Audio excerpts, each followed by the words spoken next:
with these ETFs, right? Like the main custody is Coinbase.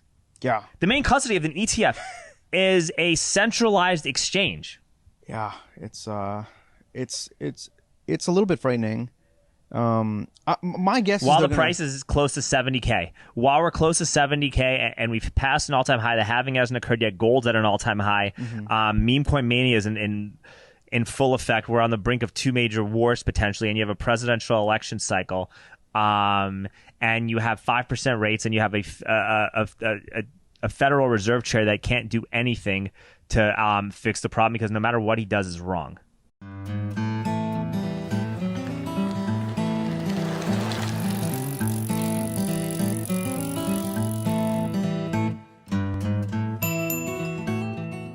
Dude, I'm excited to have you. Yeah, dude, I'm excited. This is great. What's your last name? Okay, so it's very long, and anytime I need to spell it out, I always preface it by like, heads up, it's really long. Well, sure. So it's Chaturvedi. That's Chaturvedi. Yeah, dude. Wow, look at that. Nailed it, yeah. Yeah. My phonetic skills are really on point. I'm very happy for myself. Dude, Yay me. You nailed it. And so you have done a lot of really cool things. I hope so. I think so. I You tried. built a lot of companies, right? You had a fiat job. I did have my own startup. This was years and years and years ago. Yeah, but that was great. It was like a esports, completely different world. Completely different world. Yeah. You got a lot of capital. You got a lot of money from Google and Facebook, right? No. I thought you did. Yeah. Sorry. The company, we raised funds from 500 startups. If anyone's listening knows, it's kind of like Y Combinator. It's like number 2 to Y Combinator. And then we got funding from Disney, and that was kind of like the big push that kind of pushed everything forward, I would say. I think that I'm not an expert. I drive a tricycle. I think I'm pretty late to the party. Yeah, no. But you're never really late to the party, right? Yeah. I don't think you're ever really late, but by comparison with the people that we, I've been lucky enough to make friends with, I'm late to the party. Honestly, I feel that way too. Well, good. Yeah. I think that's healthy. You're supposed to feel like you're late. Yeah. And understand that. But what I've noticed, and I could be wrong, and I'm asking you just if you for your opinion, I think that the people in this community and the Bitcoin industry, and also the freedom community, could do a lot better. There's a lot of work to be done in terms of the ability to fundraise. Oh, like fundraising for people's projects or whatever. Yes. Yeah. And is the challenge you're seeing just like there's enough money, or what do you see as like I think the ability to ask for money or the ability to get funding for projects is like not as prominent as in the fiat community or even in the shitcoin community. Yeah. I went to Consensus. Did I tell you this? No, tell me. Ooh, so the Consensus, there's the crypto shitcoin conference back it's every year in Austin. Unfortunately. By the way, it's a lot of fun. Is it? I've never. It's a really fun conference to go if you don't take it seriously. I think Ben Carman, shout out Ben. He spoke there actually once. I don't know if you knew that, but I did not know that. I didn't know that guy is. But it is a really fun conference. I made videos trolling them. I tried to make a fake company. I'll show you the videos of this afterwards. Dude, but I would love to, it's a fun. It is fun to go to the shitcoin conference and just kind of make fun and kind of troll these people and kind of troll it and have fun and just treat it like it's a party because that's what it is. Yeah, because you're really good at doing that. I mean, I've seen like your clips and all that kind of stuff. You're like the best at doing that. No, thank you. I appreciate that. I'm like an autistic savant with the emphasis on autistic. Yeah. But yes, I have found this one thing that I'm pretty good at, and I'm luckily that people like it and it's enjoyable. And right. I think that embracing Bitcoin, embracing sound money, understanding how money works will only lead to the quality of your artwork getting better. Whereas a lot of people in the content sphere who don't understand this, their content winds up becoming worse because their goal is to crank out more content versus like trying to make stuff that's quality and relevant. And then the content that you make is equivalent to the money that you get from the Federal Reserve. Say that again? It's equivalent to the money you get from the Federal Reserve. Yeah, so if you just become a professional influencer or content maker, right, and your goal is to just pump out content, your content becomes as valuable as the dollars that are in circulation. It's just like quick kind of it just gets printed at no value, devalued, yeah. debased. You're debasing your content just like we debase our money, and it's very the parallels are very similar. Yeah, that's an interesting analogy. There's probably a whole topic there you could kind of build around because you're in that world, right? I mean, I see people that are posting like 8, 9 times, 10 times a day, right? Yeah. Just because they want Twitter engagement, they want the Elon bucks, which is not even that much money. And then I just created an account on Stacker News. Yes, just love Stacker News. I'm super new to Stacker News, but I just made 2 posts, right? Yeah. And I made one post with my episode of Brandon from Green Candle. Oh yeah. And I pay 1,000 sats to post a podcast. Yeah. And I got 2,000 sats from it. So like, Yeah. which is awesome, which is great. And I'm like, okay, cool. You're get rewarded for the quality of what you're making. Yeah. And then I posted another video experimenting, where I posted my latest video trolling the city council about the migrants, and nobody responded or engaged with it. Oh, interesting. Why do you think that was? What do you think was? Maybe two things. One, I told Brandon, and I shared it on the Bitcoin group, so maybe people shared it because of that. People kind of, But also, I think maybe there's just it's a quality thing. Maybe it's about the fact that you got to post something that is relevant to that community and what they feel and how they feel that they can relate. It's almost like the signals are different. Like the signal you get from that is quality, whereas the signal you get from the fiat world is like just, oh, do people view it? Is it like who shared it? Yeah, who just my virally... last council video, though, Laura Loomer and Dinesh D'Souza both shared that video.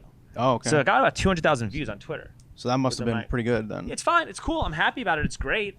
But I don't like. It's making me realize like don't live your life for the views, because then when your whole goal is to get views and clicks, you degrade your content and you make people not want to take you seriously. People think that this is what you are, and then like you close doors instead of opening them. And the purpose of me making these videos is to not only open doors for myself, like career-wise, right, but it's to open the minds of other people so that we still live in a free country, which is the United States. Yeah. So you're way more mission focused than probably a lot of fiat content creators. Yes, you could say. I feel mission focused, but I'm also mission focused because I have the luxury of riding this tricycle. Yeah. And I have the luxury of having, bought a certain thing at a lower price than certain other people. Yeah, yeah. And I'm grateful for it. And I'm always paranoid and always nervous. And I always feel like I have to just constantly make stuff that's producing value. And I just have this constant anxiety in my head. Yeah. In my stomach. It never goes away. And you could either be angry about it, or you could just say, well, I guess this is how God made me and I got to make some more stuff. Yeah, yeah. How do you feel about value for value? I mean, does that concept vibe with you? Or are you more just like, I don't know. I've gone back and forth on this whole concept of value for value. So I'm just. What do you mean value for value? Well, just this whole idea of like people paying directly for content rather than, ad-based stuff. I think that this Stacker News thing about having to pay to post is a good idea. I think it gets rid of the spam. Yeah. It gets rid of the clickbait stuff. And it also preserves your anonymity because you don't have to use your real name, and the payment methods are only Bitcoin, so you could just create a Lightning wallet, and then it solves both problems. Yeah, yeah. And you see people on Twitter, they complain about being canceled or being shut down, and I'm like, well, you're about freedom and America first and all this MAGA stuff, which, lack of a better word, right? We're putting it in there. Yeah. But then you're going to use the same centralized platform that could arbitrarily shut you off whenever they want. Like, that doesn't make it make sense. I don't understand that. It's something I don't get. I'm like, well, this sucks. Yeah, post on this, but you should still be finding a better alternative. But the problem is finding the better alternative won't get you clicks. It won't get you money. Yeah. You'll lose a lot of relevancy. The same way that BLM doesn't want to provide financial education to kids in inner city schools. Really? Right, that's what I'm thinking, right? Because or these advocacy groups don't want to do that, because once you start doing stuff like that, then the need for these advocacy organizations might not exist anymore, because you'll have a more self-sovereign public. Because so that you're saying like the incentives may not really match up there. Okay. Yeah, that makes sense. So that's my view on it. And so it's like, I think a lot of the stuff does go hand in hand. But then of course network effects of Twitter are just like completely massive compared to even like a Nostr, right? So just maybe to your point, you just do both.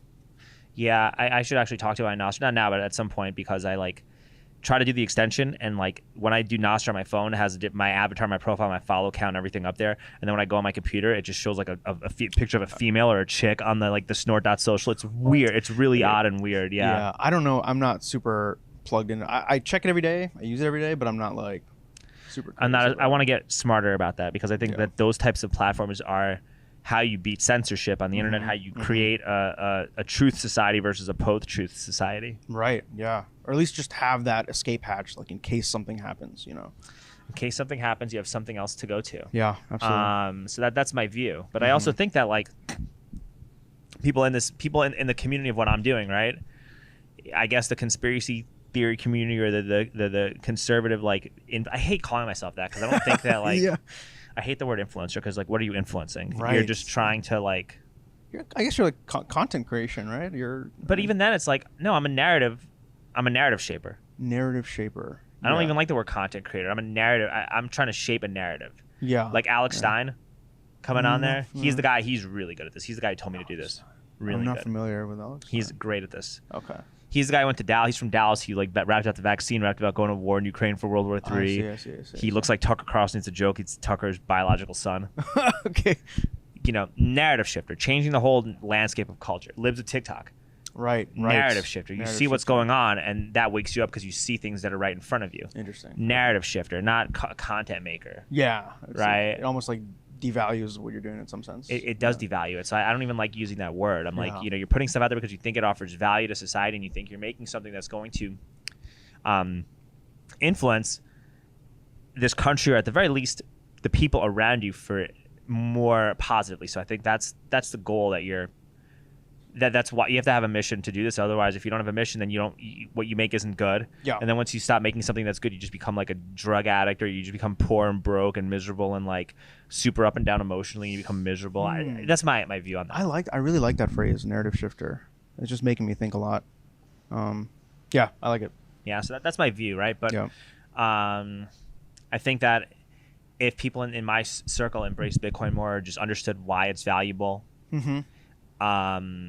these people have very big voices, and you could really do so much more for freedom by embracing better money and understanding why it's better than just by like posting rage bait. Yeah, no, I think it's so well said. And just like I was thinking about narrative shifting, and I was like, what my mind went to is there's always this narrative, and we were talking a little bit for a second about get on zero and stuff. Not to shift your. Well, this is what we're gonna shift. This is a great way to shift to this. So yeah. So I mean, for me, that narrative has always been.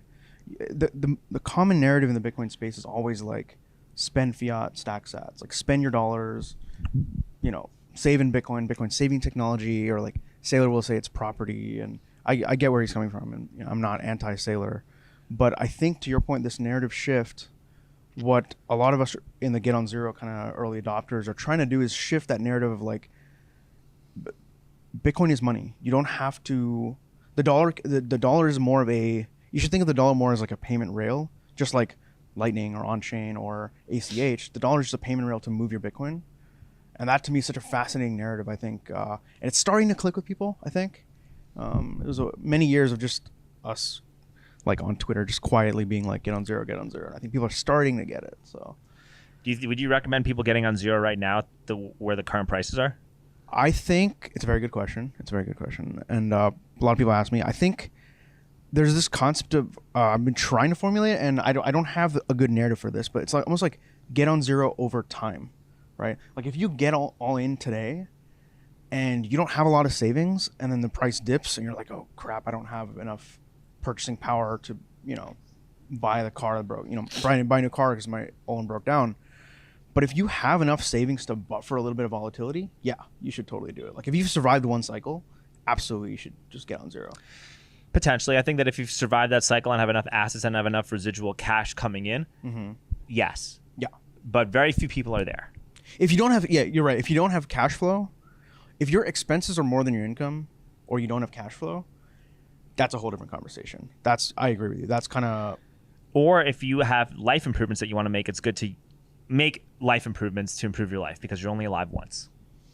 And if that's your best vehicle to make your life improvements, you should make your life improvements, because having a quality of life, no matter what, even if you're using better money, quality of life is always more important than the amount of money that you have. I think that makes total sense. And actually, I think what you're saying perfectly aligns with Get on Zero, because to me and to a lot of us, Get on Zero just means Bitcoin's money.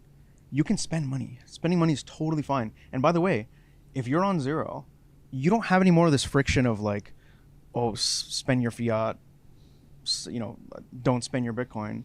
You only have Bitcoin to spend. So like you, right? Discount if you pay with Bitcoin.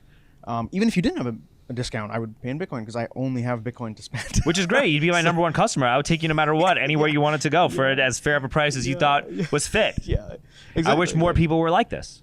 No, I think the more people of that, and to be clear, I don't think the tools are there yet. Like I'm jumping a little bit ahead, right? But once the tools I think are there, where you don't have to think about the dollar at all, right? Just imagine a world where you had a bank account, just like you have today. Yeah. And the checking account, the only difference is that the currency is Bitcoin rather than dollars. That's it. There's no other difference.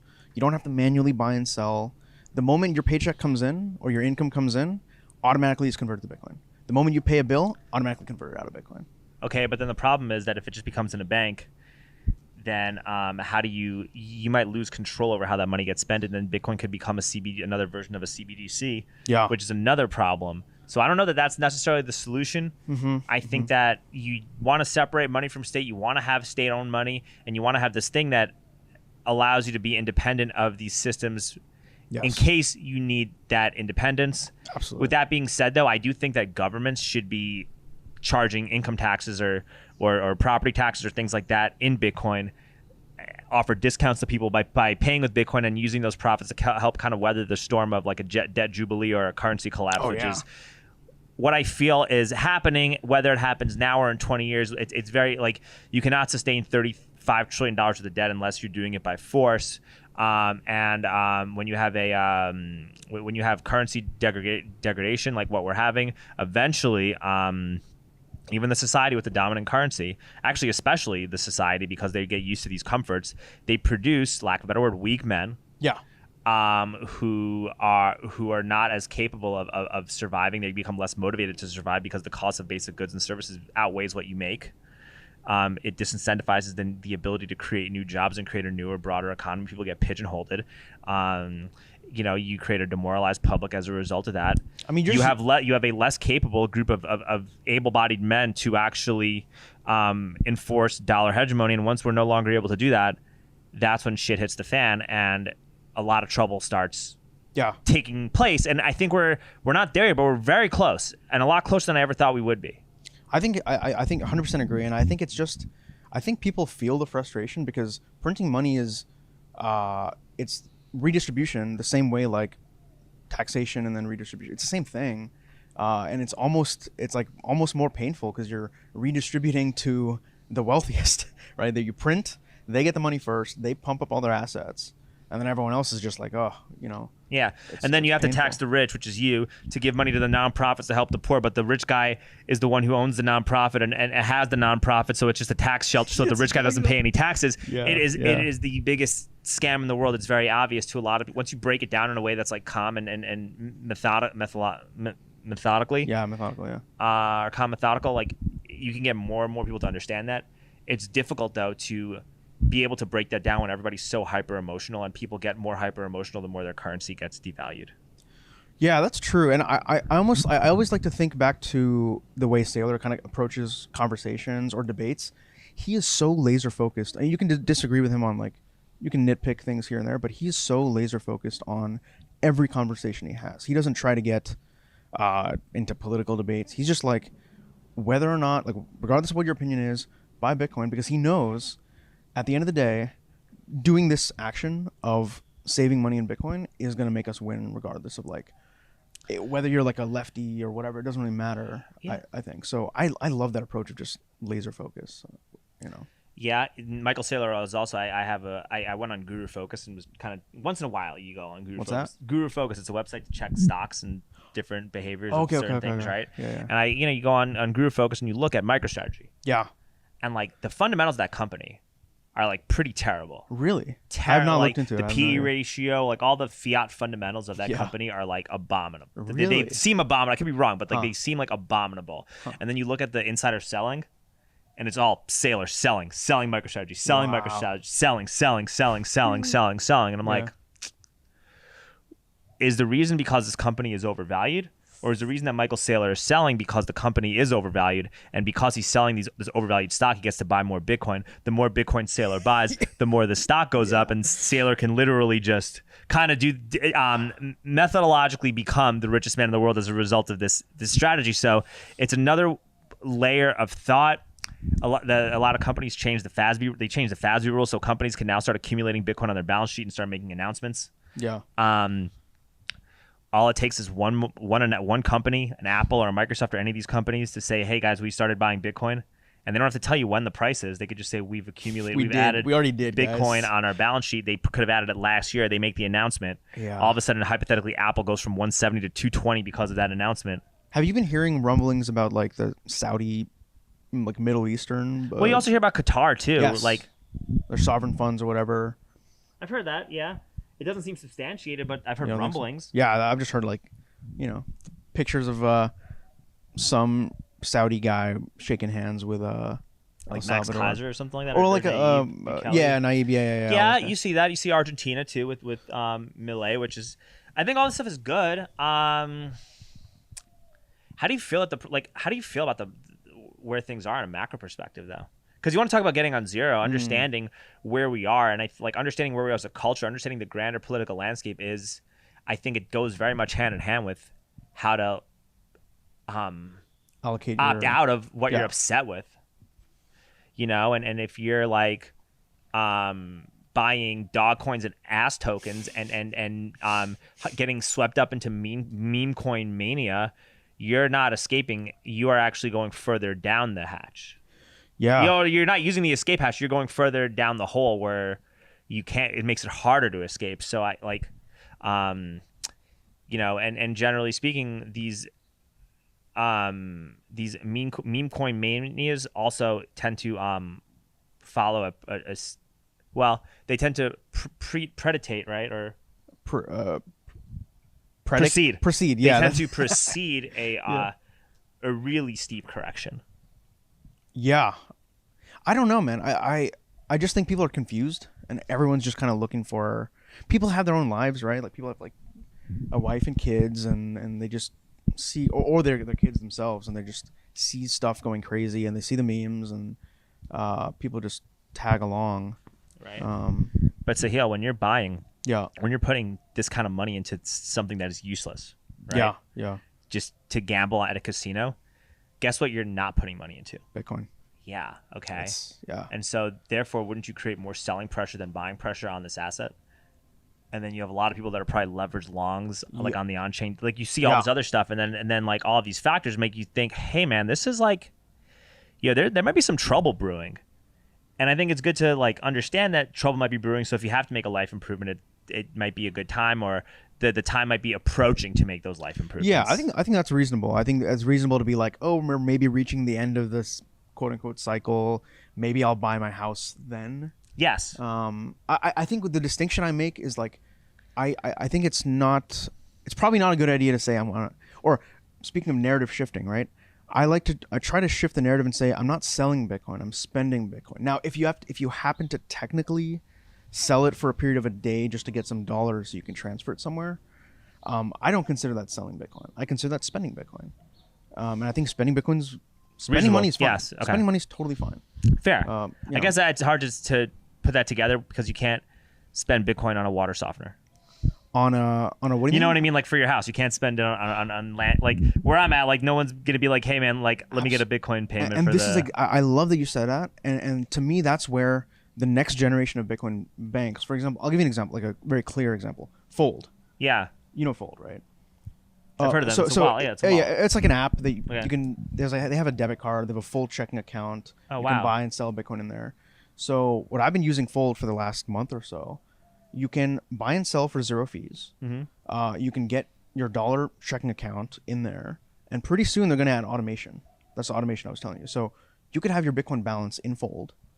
Obviously not your life savings, just the checking account amount, whatever that is to you, and you can buy that water thing through use ACH. the credit, use the card that's from your Fold account. Exactly, and it'll automatically quote unquote sell your Bitcoin. Use the dollar. There's still taxes that you still have to pay on that, right? So which is excellent question, and that's another big question is like, how do I deal with the taxes they're selling? I've been doing this for 2 tax years. It's really not that hard.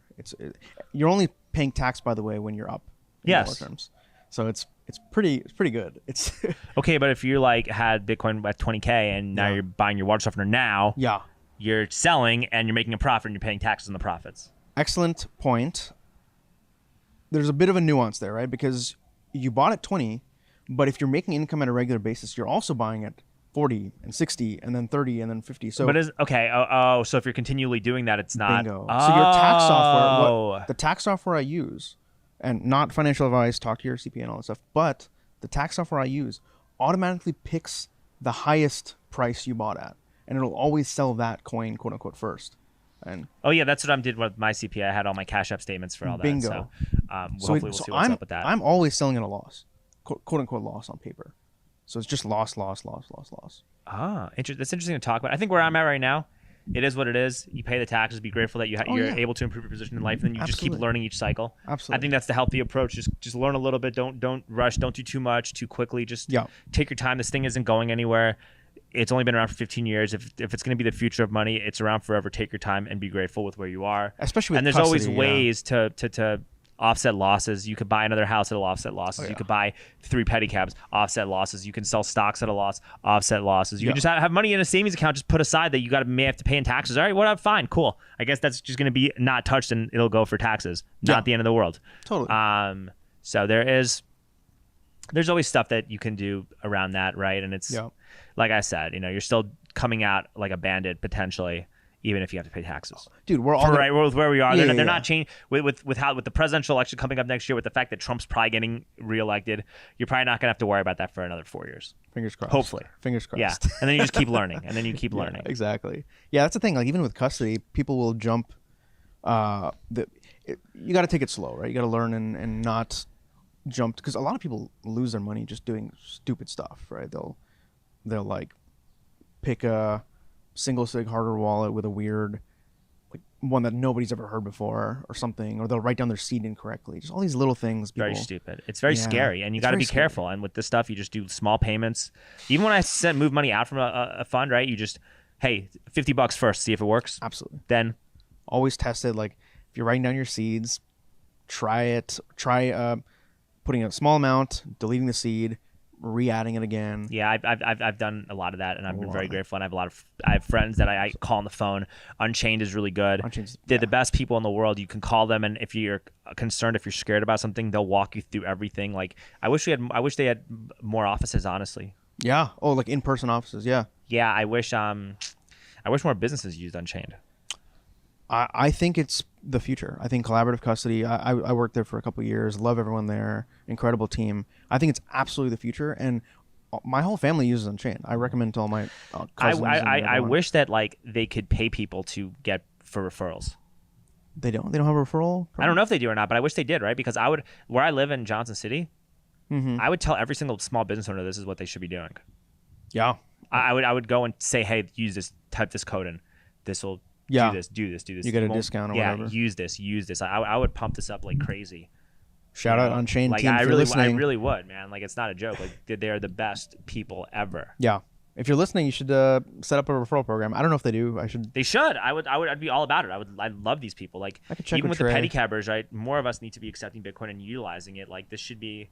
It kind of makes me sad that very few of us even use this. Well, take advantage of this. Will and Parker, like and of course John, who started Zaprite, but this whole Zaprite's like blowing up, and they just help people. Zaprite when Plebla was helping me out a little. Yeah, I was sending Kyle invoices. Exactly. I'm a Zaprite user. I love it. I haven't used it since because I haven't needed to, but it's a great company. It's great, and it's non-custodial and helps you accept Bitcoin, and you can do all this stuff like 25% premium if you dare to pay me in fiat. You can pay me, pay me more. Yeah, you could do that. Yeah. Although it's also pretty it's pretty easy too. Like if you could just say, here's a Lightning payment, send this on Cash App, here's my Lightning address. Really, it's actually gotten pretty simple. I have a question, like for Cold Card, and Phoenix is a Lightning wallet. Could you transfer money from Phoenix to Cold Card? Yes. And the reason why that is because Phoenix uses this thing called what's it called? I'm forgetting what it's called. It's not submarine swaps. It's I'm totally forgetting the name. I'm blanking on the name, but basically it lets you do a swap out essentially of your Lightning funds on chain. So you can send to an on chain. I get a little nervous about that, so I'm like, well, maybe it's just for spending. Maybe buy meat. For Phoenix? Yeah, maybe I'm like, hey, I'll just go buy meat from Cole. I don't know. I haven't even bought anything from Cole because I have a farmer where I live. Yeah, right. Yeah, I just go to Trader Joe's. I should probably get it from KNC. You should just get it from KNC. I know, dude. I should pay him in Bitcoin. There's a guy that I know who I like once in a while I'll work on his farm and do chores and get some. Oh, that's nice. Even if I like don't need the money, it's just like it's a good skill in case shit hits the fan. It's good to have that. Oh yeah. It's just good to be able to do that and be outside and be able to get the food without having to spend money on it. It's just a good thing that you worked for it and you earned it and you know what you're getting. And if you just have a community in case things do go bad, you may. Like if it, God forbid, a cyber attack or EMP does occur, like, well, we got a farm that we get to go to. Hey, and I know how to, and I can offer value and help you. Exactly. Okay, cool. Let's go. Yeah. You know, let's go. Let's get it. Let's Because get it going. I'm sure the guy on the farm, whoever has it, is like wants the people who can actually contribute and not just randos. Some schmuck. Yeah. So just leeching. And I off tell him, you. I'm like, listen, dude, I don't even care if you give me produce. Just give me whatever you think I deserve. Like, even if it's nothing, I still enjoy the process. So. Yeah. So Makes sense. that's where I'm at on that. You know, so it's I think owning this and getting involved and learning about it makes you very hyper conscious of the world around you. In Bitcoin specifically? Yes. In what way? Just like you're noticing all the challenges or the weird stuff that's going on? Yeah, well, you notice, you understand, you get a perspective shift about what's important. Mm-hmm. And you get a perspective shift about, like, why does this thing happen? Why, like, you can kind of see the future a little bit. Why is this like, what is the real reason why this is happening? Oh, absolutely. And especially in the financial world, man. Like, all these like macro bros on Twitter are speculating about all these things. And just like, we kind of have the solution right here. You don't have to do all these weird things. Like, it's just funny. Like, I think Bitstein tweeted this a few times, was just like the kid in his parents' basement is outperforming like the biggest fund managers, and it's just so funny to me. Yeah, a guy who rides a tricycle is doing better than the S&P, but it's like, it doesn't matter. Like, it doesn't make a difference, because anything could change at any given moment, and it doesn't fucking matter. And that's why you just have to like do things in life to improve the quality of it, and do things like with art to improve the quality of it, and not do things just because you want clicks or attention. Interesting. Yeah, you're focusing on the fundamental first principle rather than like the outcome in some sense. Yeah, like none of this fucking matters at all. I guess. I mean, you mean like in a cosmic sense? Anything. None of this matters. None of this matters. The only thing that matters is doing something that's worthwhile. Yeah. I mean, that's true. I mean, speaking of doing things that are worthwhile and like adding value, when you're talking to people on this pedicab, Yeah.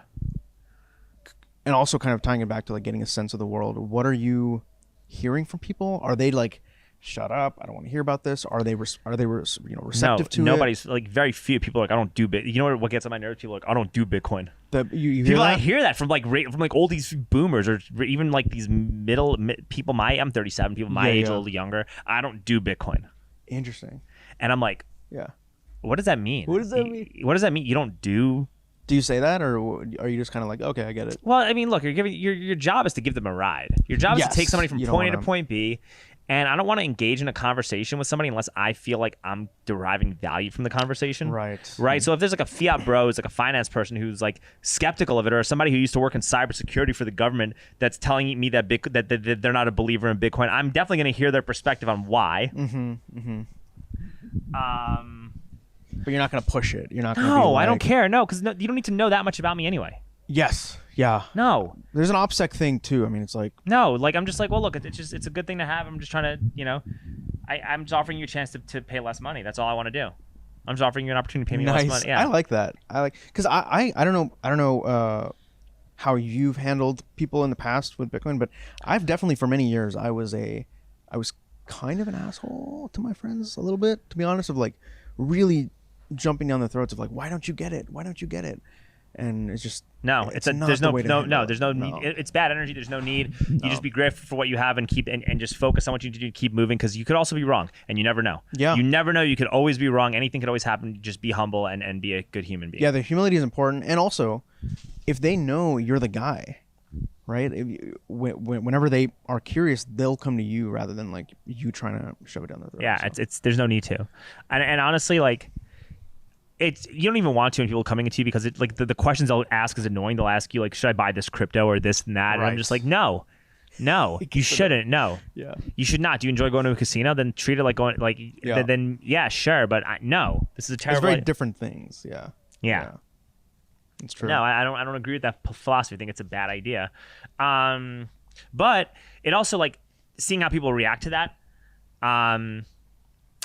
kind of makes me like think, it makes me have weird feelings about what this bull market is, right? Because on one hand, you're getting meme coin mania, which is like usually a top, like a sign of a top. Have we started that? I don't pay attention. Yes, you see this all the time. Like, there's a guy named Isaiah Jackson or something like that who I follow on Twitter, and there's like, he's been posting some ridiculous memes about like communities. So we're already seeing Shitcoin mania now? Yeah, but it's not with like regular shitcoins. It's like with like meme. It's like the Zen coins and like stuff like that. Elizabeth Horan, that thing. That type of stuff. Yes, yeah. Oh, that's so weird. Yeah, you're seeing it like with the stuff that you don't even know about, and it's like put your money on this weird obscure platform, and it's really dicey and weird. And the problem is people will, once these things go bust, people associate Bitcoin with that. Yep. And then I saw this thing with Marty Bent with that guy Tur. Yeah. Whatever that guy Tur's talking great. about the ETFs. Mm-hmm. And these ETFs are probably like, do you think that like Coinbase is using like collaborative do you think they're like with these ETFs, right? Like the main custody is Coinbase. Yeah. The main custody of an ETF is a centralized exchange. Yeah, it's a little bit frightening. My guess while is the price is close to 70K, while we're close to 70K and we've passed an all-time high, the halving hasn't occurred yet. Gold's at an all-time high. Meme coin mania is in full effect. We're on the brink of two major wars potentially, and you have a presidential election cycle, and you have 5% rates, and you have a Federal Reserve chair that can't do anything to fix the problem because no matter what he does is wrong. Yeah. I'm kind of more confident about the custody piece with the ETFs. I imagine actually one of the ETFs is already doing this, but I'm certain they're going to like diversify their custody across providers. Well, if they want it to succeed, but if the ultimate goal is a central bank digital currency, no, they wouldn't. See. What if that's the ultimate goal is a CBDC? What if they want to fail? What if they don't do it because they're gaming for another SBF to occur? And with all this happening, you're gonna see. You think Sam Bankman-Fried was bad? Wait till the next rug pull occurs with how people are acting and how nobody's learning anything. They're gonna say this is a scam. This is stupid. I lost everything. I'm wrecked. Whatever it is. And therefore, you hope Bitcoin bad. Yeah, and you hope that this doesn't happen to you. We need a livable wage. The economy's taking. I can't find a job. AI is replacing us. There's all of these factors that are happening, right? I have to sell property. Or I have to sell things I don't want to sell because I need to raise cash. Groceries are expensive. I need a livable wage because how am I going to put gas in my car? How am I going to feed my kid? Yeah. And then you tell them, hey, well, just buy Bitcoin. No, it dropped this and this and that. What are you, stupid? I have a kid to feed. You don't understand any. You'll get open hostility even more so. I just think you can't save everyone, I guess. Dude, I went on the Drinking Bros podcast? What's that? Drinking Bros with Dan Hall. Yeah, okay. Big podcast, right? Yeah. And not name dropping. But it was right after I dressed up as a clown to be the CEO of Austin. Do you remember that? That video went super. Okay. Yeah. So they put me on Drinking Bros. I'm friends with some of the people that are there, right? One of the camera people in Giorgio. Shout out Giorgio. But we were taught. I was like, hey, well, you should buy. And this was in February or something of last year. Last year, yeah. Price of Bitcoin was like 20K. Or 21K or something. Back, yeah. Right? And I'm like, dude, you should buy Bitcoin. Just have, well, Bitcoin solves that. Yeah. And they all looked at me and they got so pissed off at me. They're like, dude, it's lost 80%, 75% of its value. Are you fucking stupid? This is retarded. That doesn't make any sense. And I stood strong and I'm like, no, you're wrong. This is why you need to have it. And I held my own throughout the whole conversation. And I'm just like, dude, this is a conservative, like, libertarian podcast. Oh, yeah. And they were annoyed and pissed off and That's roasting weird. me about, like, hey, man, you should have Bitcoin. And so it's kind of a microcosm of what will probably happen in the future if another correction occurs. And if you have these big ETFs that are custodying with Coinbase and not doing it safely. True. Well, but it's not unreasonable to say that this could potentially repeat itself. I fully agree. However, as you know, with every cycle that goes by and like that experience happens where your friends, they saw it go from 20 back up to 70, they might need that experience one more time or two more times, but eventually they're going to be like, shit, he was right. I should just do. I think some people need to be, they'll touch a stove and get burned. Yes. Some of us learn faster. No, I agree with you. I agree with you, dude. Like I agree with you mostly. Like I did buy the Ethereum ETF and I made some money and I tried to buy it back at a lower price. And then I'm like, ETF? There's an ETF for Ethereum. And I'm like, maybe I should buy this just in case this gets if it follows the same trend, right? Who knows? Is that a recent? Yeah, like a few months ago. ETHE is the ticker. Oh, it's like the GBDC. Yes. Whatever. Yeah. Okay. Yeah, same thing, right? Yeah. And then I'm like, no, fuck, this is stupid. And I lost like $200, but I made like $3,500 in profit. So it's okay. Fine, I only made $3,300. Whatever, dude. Just stop it. Don't do this. It's not worth going down that. Stop it. Going down that road. Don't do it. Even if you don't do it. Okay. Yeah. maybe if it goes down to like $10 a share or something like that, whatever. Yeah. And you can, cool. Right. But you're also still gambling. Yeah. Right. If you bucket it as like, this is my play money. gambling, It's play money. It's play money. Yeah, and I even tell like, because I have friends who are into shitcoin. They're into Solana and Ethereum and stuff. I'm not interested in it.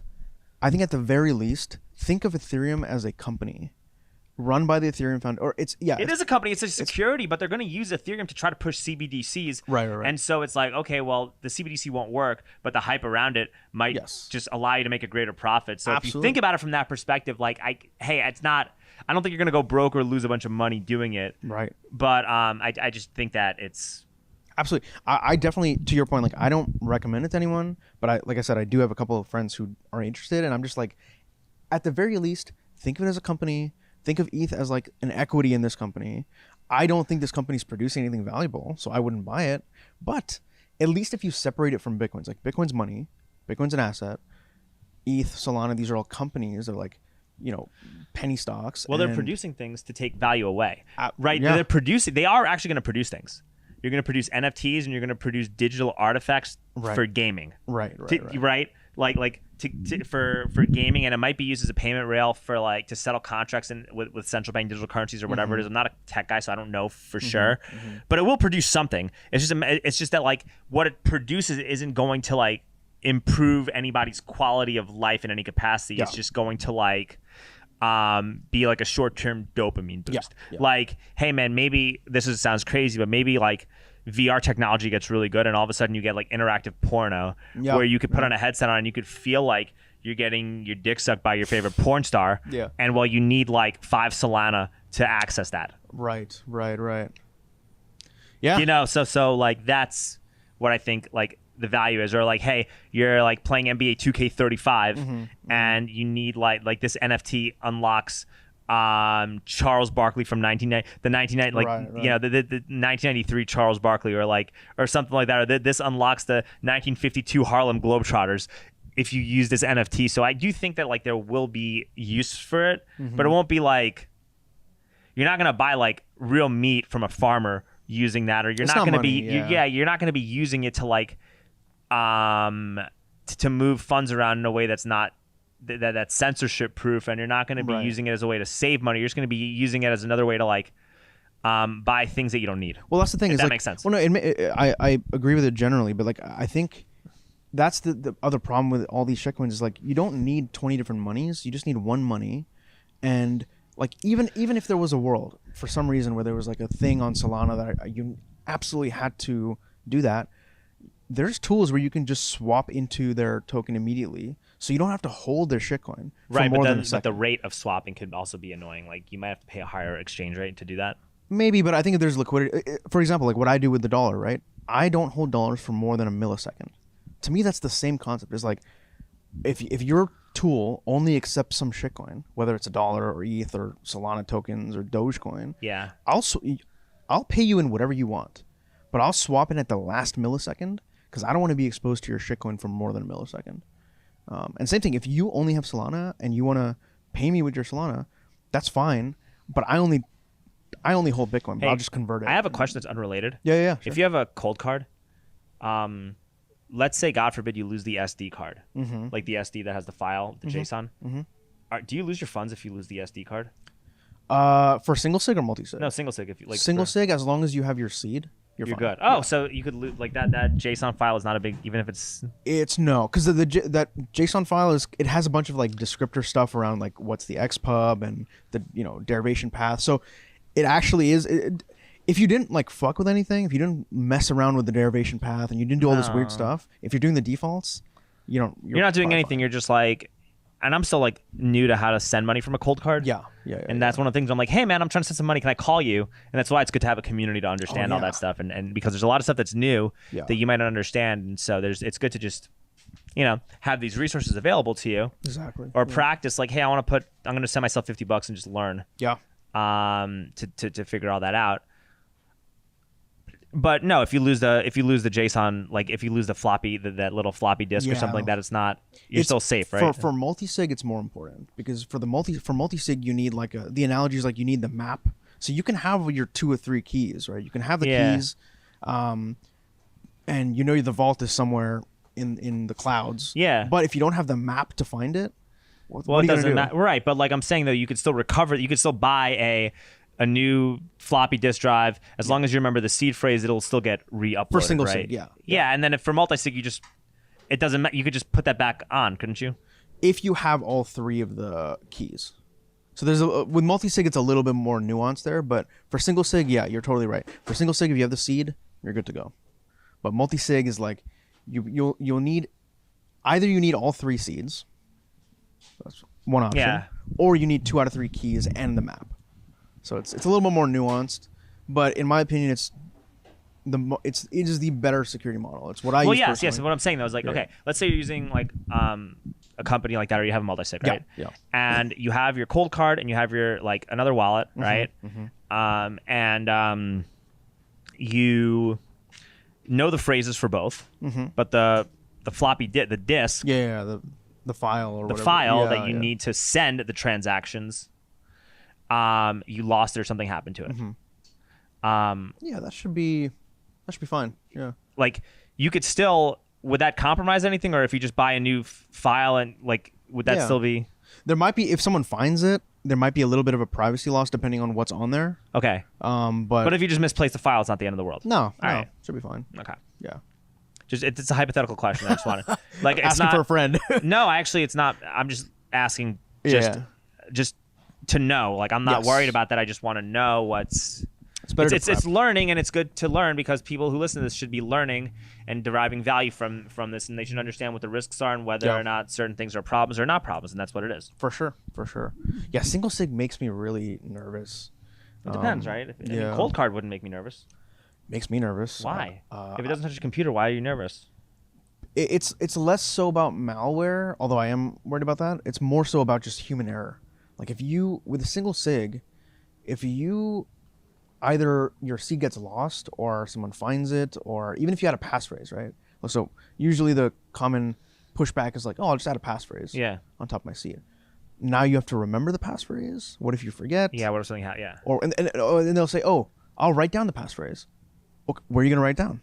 What if someone finds it? What if they do this? And then now you're a 1 of 2 or you're a 2 of 2 multi-sig, which is like, you're basically a 2 of 2 multi-sig. I'm getting a little bit in the weeds, but that's... Well, but this is also another reason why you have to do things because there's value, and you have to always be hyper aware of everything that's going on at every given time, and you always have to like, and it makes you have to be hyper aware and about improving yourself and being super focused and making things that are of good quality and being around people that are of good quality, because you become aware of a lot of things that are, you become a lot more attuned to risks than otherwise. And when you become more attuned to risks, you live your life in a way that's markedly different than when you were not attuned to risks. So you actually become better. Oh yeah, which is kind of the yes, you level up, and you have to, and you just realize that like, no, you have to keep going, keep moving, keep the ball moving. This is what you got to do. Yeah. No, I agree. So that's my my view on all that. So I don't know. That's my take is literally based on my take is based on that. Yeah. Completely. So that's where I'm at. That's how I see it. I think that I get it. And I think that embracing this, it's not just enough to say buy Bitcoin. That's wrong. You got to like say learn about it, put a little bit in each, right. Put in a little bit every month, put what you could afford to lose, and learn. Don't listen to podcasts about culture. Don't focus on the culture war. Even though I'm literally somebody who does all this stuff. Yeah. Learn about this is the like when it comes to listening to podcasts. This is the only podcast you should be listening to are podcasts around this. I think so. I really think like when I drive around and drive an hour drive. Like 90% of my podcasts are Bitcoin related. I think that's because it's like the 80-20 like Pareto principle is like 20% of things you can do to have the 80% impact. Dude, Bitcoin's it. I mean, Bitcoin is the 80-20. It's like the 199. I mean, it's the littlest thing you could do to even in the like political realm. It's like when we win as Bitcoiners, that gets everything that we want basically. As you know. Well, you might win, but not win, right? In what sense? Like banks start like Bitcoin banks. You just everything is banked in Bitcoin, but now you're using the bank's node. Yeah. Like I don't know, like there's stuff like that. I don't even have that yet, but like like you use that, and all of a sudden it's like, well, the bank has custody of this, and now you have to, now they could lock you out of your account, and they might not give you a derivation path, or they True. might not like let you, so it can But actually be. That's why, to your point, education is so important. Like, you can, like, I'm comfortable with you could put like 1, 5, 10%, or 10% is actually too much, but put a small percent of your checking account amounts in these custodial. Wow. Like, I don't mind in these custodial Yeah. services, because for the UX, for the convenience that you get, right? Like, I use Fold. I have like a little bit checking account money in there, but 99% of my savings is like in multi-sig gold And it doesn't storage. matter, even if it is connected to a bank. Who cares? You're improving your life, and it's easy, and you don't have to transfer funds, and you could still access those funds regardless of whether or not anything happens anyway. Exactly. Yeah. So it doesn't really matter that much. You can always send more money in. So Yeah, it doesn't. It's not the end of the world, but it's good to know. It's good to be aware, and it's good to have people around you that are willing to help you, that you can offer value for, and so it just makes you have to have better relationships with people, and it also makes it so that you can't ever have a sense of arrogance when you talk to people, even if they may not like be fully fans of what you're doing. It doesn't matter. Always be like respectful and like cool with everybody, because you never know, and it's just about building you got to build a community. It's the most important. I think it's the most important thing, is to try to build a community. And like, I don't know, man, it's when you're doing stuff like that, there are certain people that might think, oh, you're just like some culture warrior. I don't want you associated, like you know what I mean? Like, there are certain people that might say like, oh, this is just some culture warrior. You're like, you're somebody who's like, you're a troll. It's attention. It's this and that, right? And I'm like, well, yes, I get that. Yes, I understand. Yeah. But also, when you're exposing, like if you're using your platform to expose, if you're using this to expose the clown world, yes, that goes hand in hand as to why you should not be in the clown world. And sometimes that could wake people up as to wanting to opt out of it. Oh yeah. And that's how I try to approach what I'm. And I also think like everyone has a role to play. Everyone has like their own unique skill set. Like what you do, I could never do that. It's just it would never. It's just not my personality to do. To do what you're doing, your skill set. I can never do. I can never get in front of people and like troll or the city council and do all that stuff. Yeah. There's no way. I think it's great and funny and hilarious, and it is like narrative shifting in a sense. So like, but I am just not that guy. Even on Twitter, man, I'm like, I stay out of controversy. I'm just like, I don't like being negative, but there's a role for that. And I think everyone plays a role. And I think that like the way in which people on Twitter personalities are like trying to always craft content and like, say certain things, right? And rage post, it's the most fiat mindset. And I think people do that because they're like, they need the money. They're doing it not because they're bad. It's because they have to. And it's like, instead of feeling angry for them, you're just like, dude, I feel like sad for you. Like, I feel sad. Like, I'm like, dude, the people that I used to send my stuff to, some of them, I'm just like, hey man, I can't really fuck with you anymore. Especially with this Israel-Palestine thing and the Jewish and stuff like that. When you're like, oh, you're an anti-Semitic fucking dickhead, and you're like, yes, no. and this is what you have to post about, and this is what you're posting about, thinking that you're waking people up when people have been saying this nonsense for 500 years and it's not real. I see a lot of that on Twitter. Yes. Why do you think people are posting this shit? And this is before we go. Why do you think people are posting this? I have absolutely no idea.